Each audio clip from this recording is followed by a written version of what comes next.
Wow, this is my first Women in Cloud Summit. And last year I tried to come, so yeah, give it up.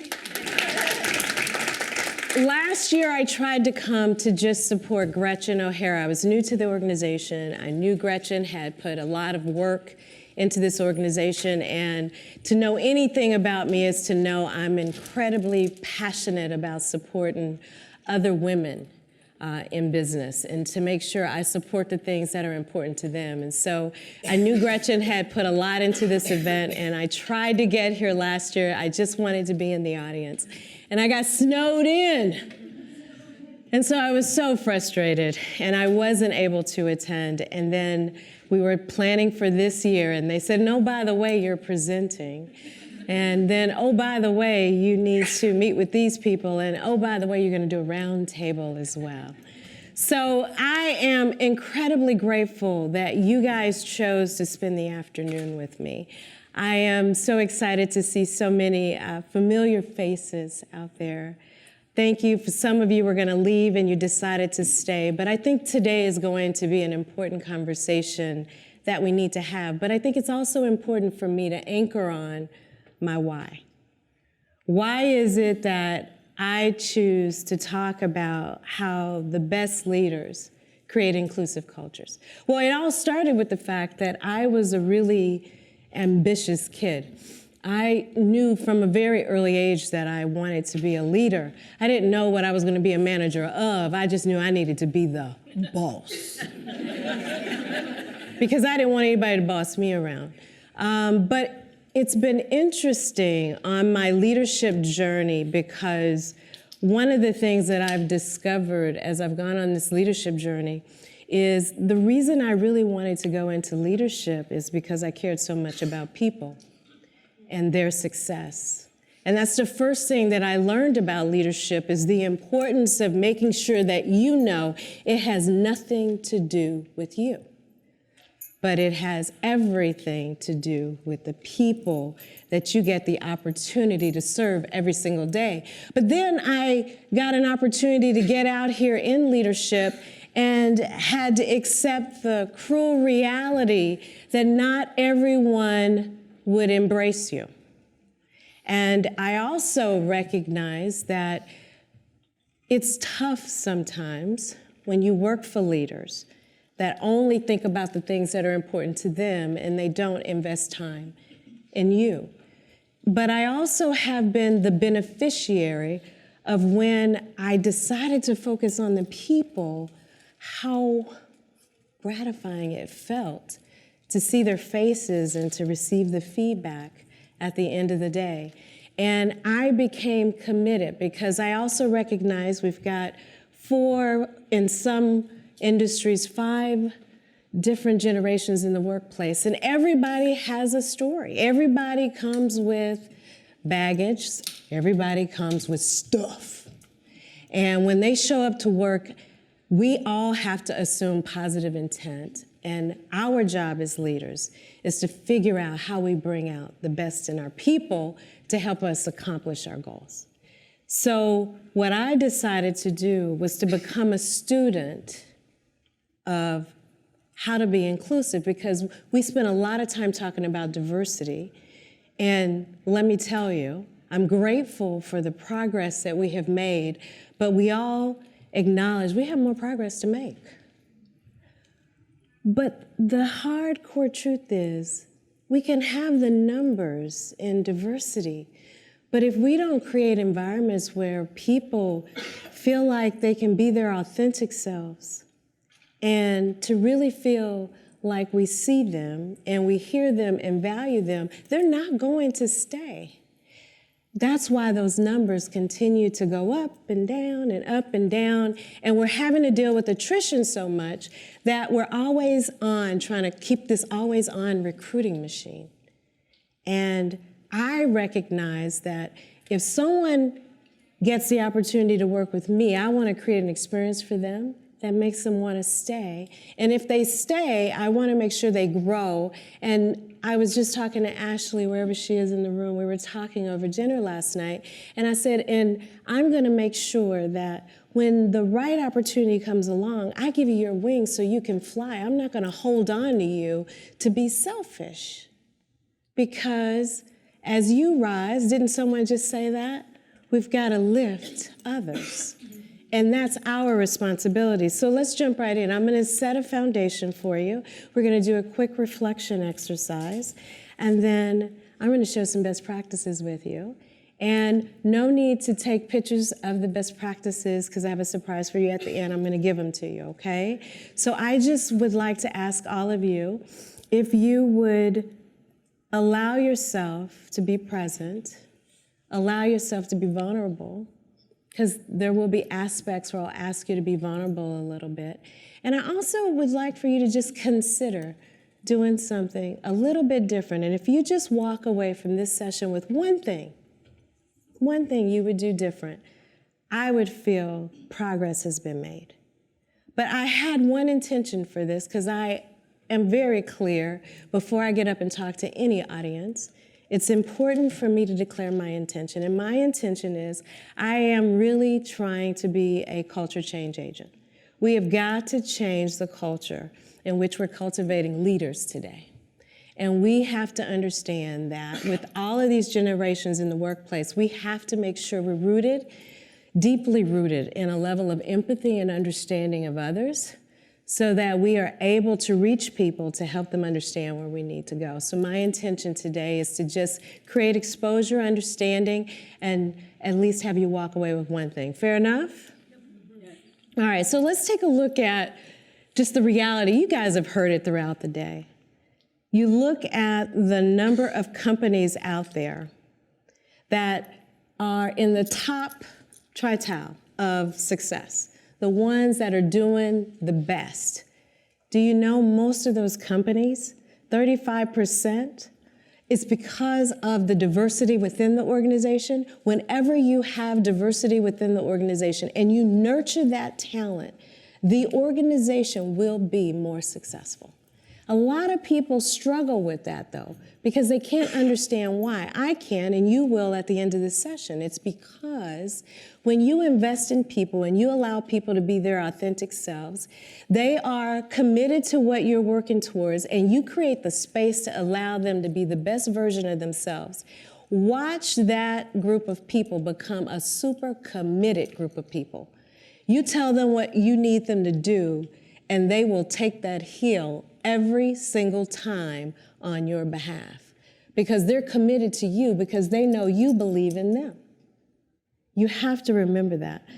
But the other stat that was staggering to me and one that has bothered me is the 89% of Fortune 500 companies that have implemented an LGBTQ plus community and the policies to support it, to create community around them.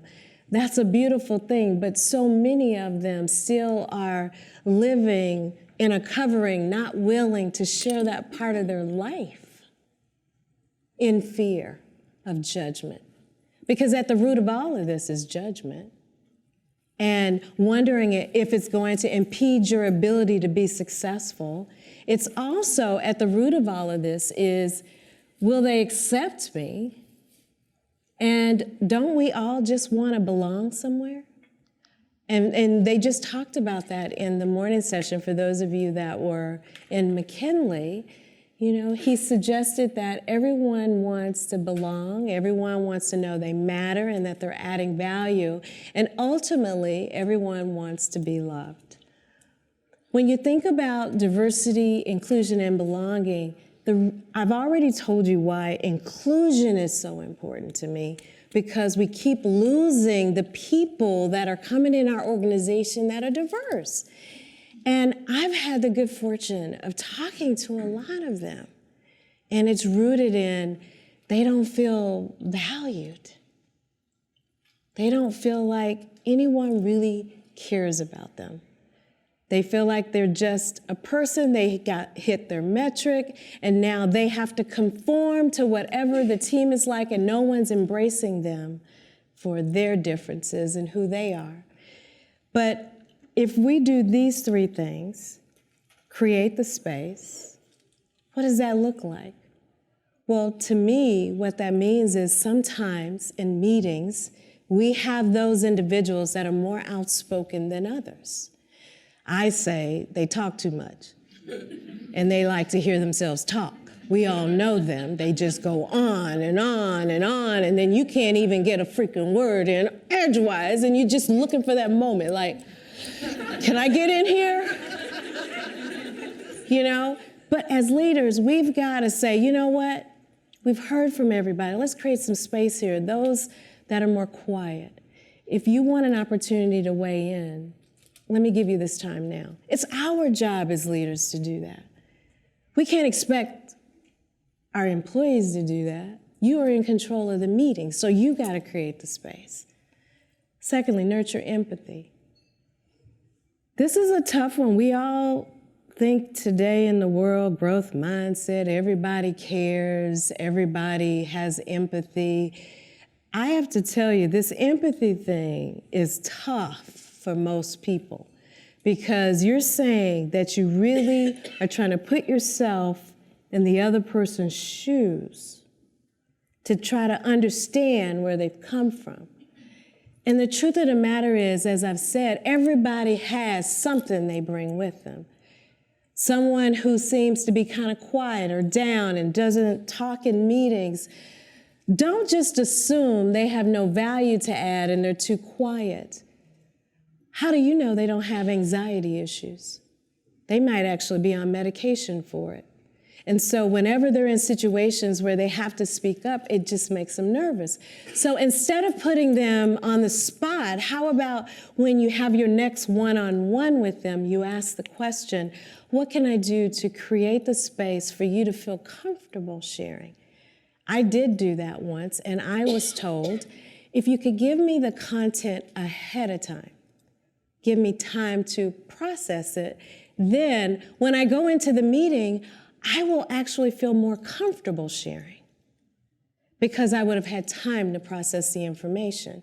But how many of us as leaders slow down long enough to do that? What about model the behavior? We were at my table in the other room. We did the round table, and I had growth mindset in action. And there was a conversation. Where is my team? They said they were here. Yeah, there's my team. We actually were talking about leadership. Seems like they're asleep at the wheel because the bad behavior persists. We talk about transforming our organizations and our teams, and we say what the new behaviors we want exhibited and aspirational state, this is what we're supposed to do. But then you go about your daily life and you're working and you start to see the leader doing the same old stuff they say we're not going to do anymore. And then you're watching that bad behavior and you're going, well, I guess I better just follow the leader. Do as they do, not as they say. And then we look and we ask ourselves, why are we not making progress? The reason we're not making progress is because we don't define new norms that are going to support the transformational behaviors we want.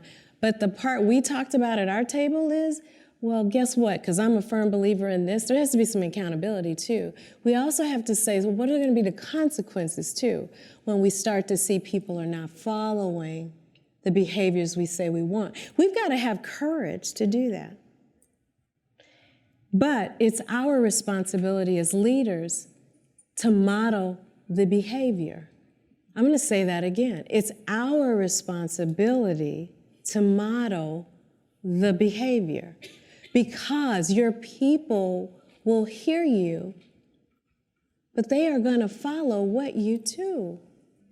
Just like I tell people all the time, I think there was a quote shared earlier where it says, people don't care how much you know until they know how much you care. I just ran an offsite recently, and we actually took a different approach. You know how you do the intros and try to get everyone to know each other? We actually did that, but this time we decided, I actually had, to know me is to know I'm exploring this social media thing, and it's been so uncomfortable. I'm trying to get comfortable with it. And so I was on Instagram, and I saw these deck of cards called myintent.org. How many people are familiar with that company? No, a couple of people. So myintent.org had a deck of cards with questions on it. And so I took it into a leadership team meeting where it would ask thought-provoking questions like, what did you want to be when you were a little girl? Or when you were young?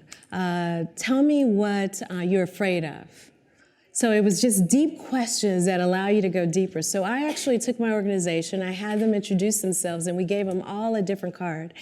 And they all had to answer a question versus say, tell us about yourself, name, rank, serial number, what you do. We didn't do any of that. We just gave you name, years that you've been at the company, and you had to ask the question. Well, the part that was so funny to me is the fact that they actually did the cards, and you should have seen all of them.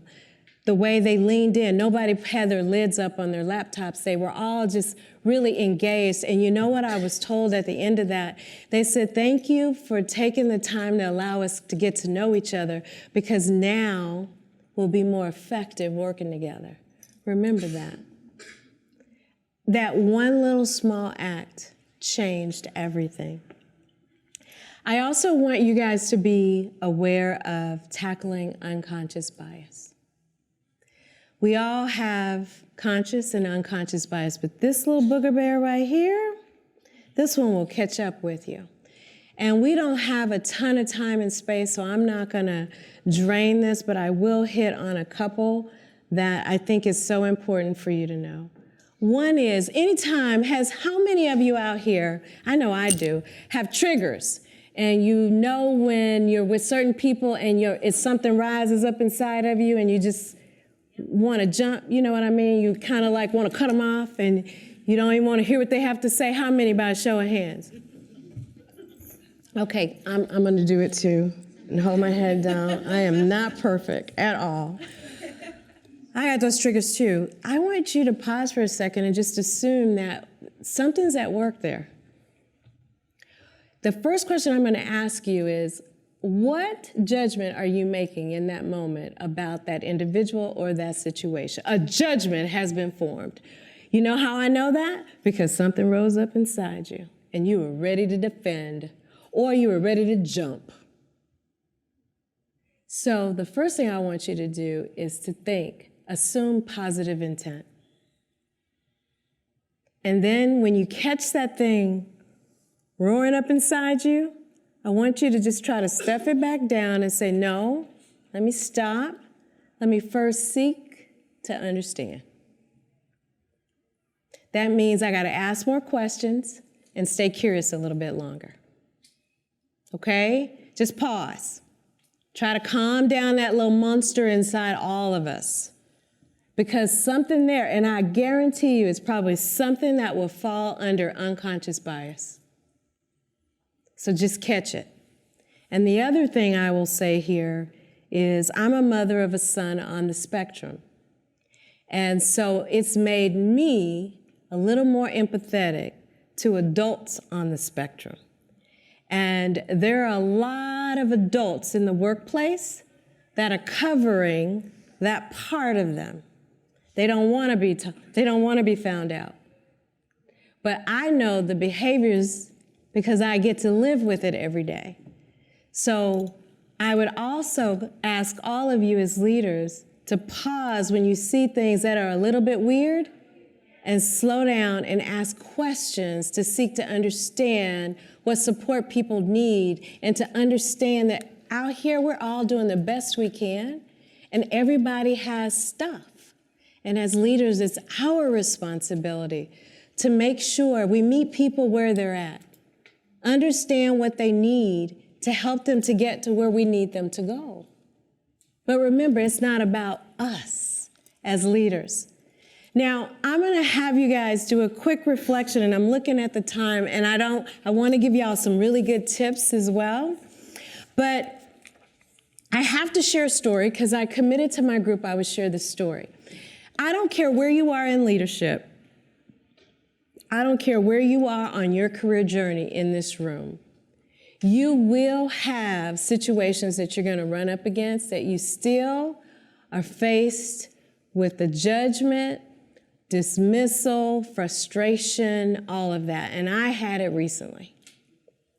And I was left with all those feelings, but it only reinforced that this work is more important now more than ever. So I will tell you, so a few weeks ago, I had an opportunity to travel, and I travel a lot, so that's like, I'm trying to keep it a little generic, but I do want to share the story. So I've actually, recently, I was in a meeting, and I was cut off a few times when I was talking, and almost like dismissed to allow other people to jump in. And I kind of experienced it a few times, and I kind of like, wait a minute, what's going on here? And then I thought, okay, assume positive intent.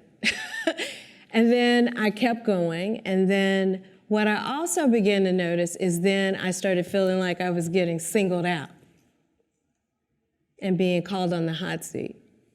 And I felt like I was the only one getting called out and on the hot seat. And I was like, whoa, what's going on here? But I still didn't react. To know me is to know I stayed composed. But inside, what happened to me?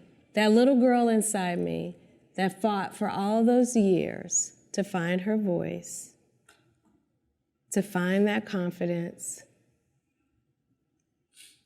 she lost it in that moment. You know why? Because in that moment, I didn't feel valued. In that moment, I felt like they didn't care what I had to say. So I stopped talking. In that moment, I started thinking it's time for me to start responding to some emails where people are asking me to leave this company. That's how people feel when you don't create space for them and allow them to feel valued. I'm sure all of you in this room at one time or another has felt that way. I felt invisible. And no one had the courage to say anything. But everyone checked on me afterwards.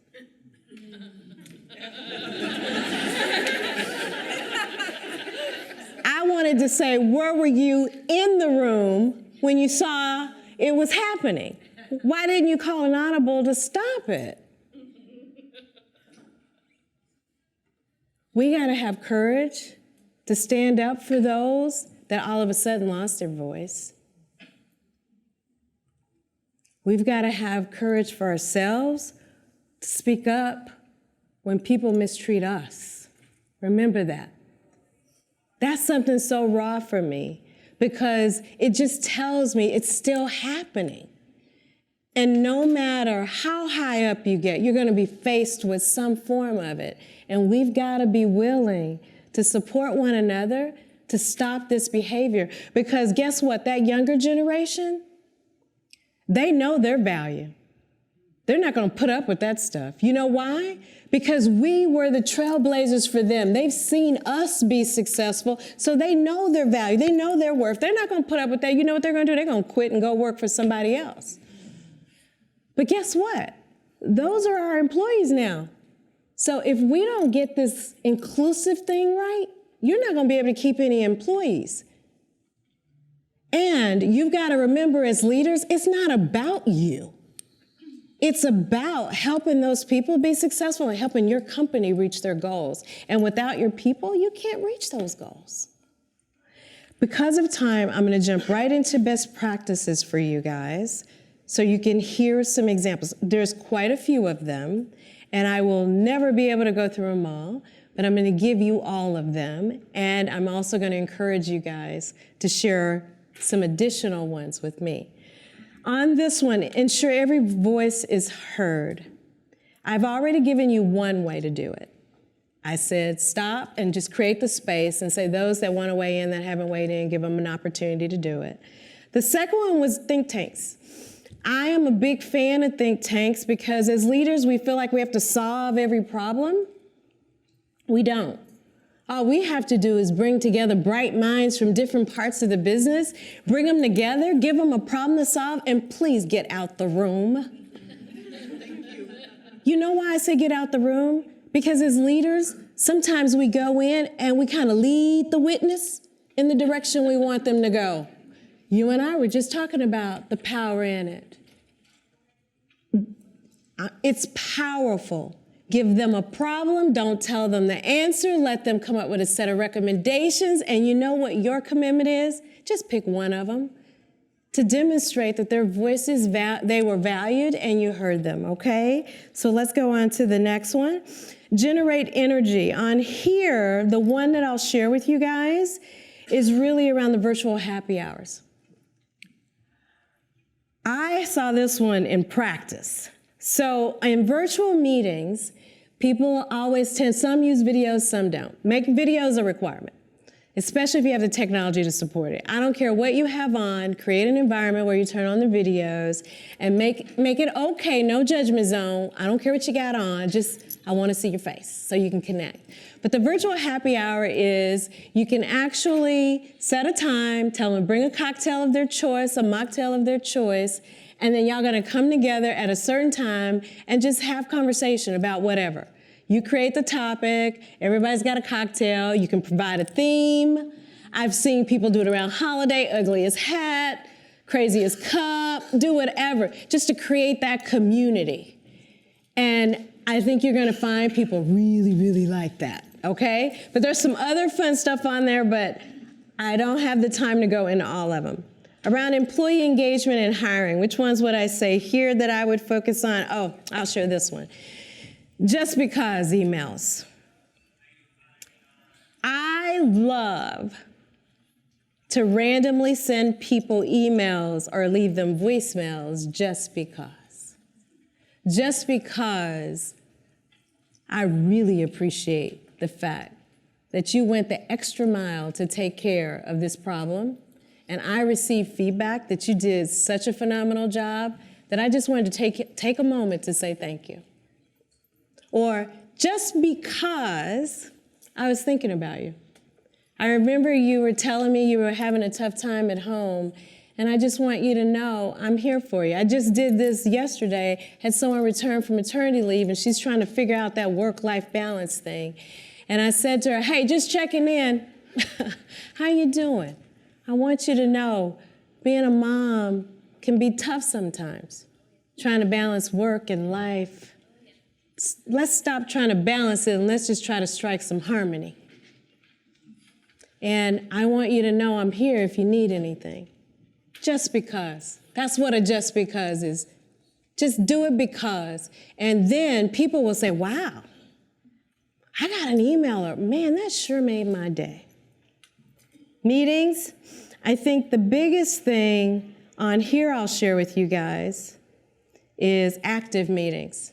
One of my leaders on my team does this. So they all get their virtual headsets, pods, or whatever you use, have a meeting, and then say, put your shoes on and go for a walk. Do something in your gym, treadmill, bike, whatever. We have to be in motion, and we're gonna have a meeting and no PowerPoint.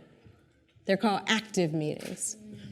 To promote everyone having something just to keep that blood flowing, right? Get the energy going. His team loves it. Active meetings. I could continue to go on and on. Let me see if I can give you one more.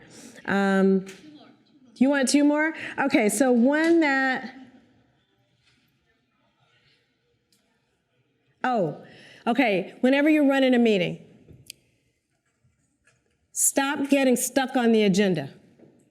You know how some people go, I've got to cover these 20 things, and if you run a few minutes over, then they go, we're going to have to cut you off because we got to get to the next topic, and we got to cut you off and then get to the next topic, and then you kind of say, well, what kind of value is that?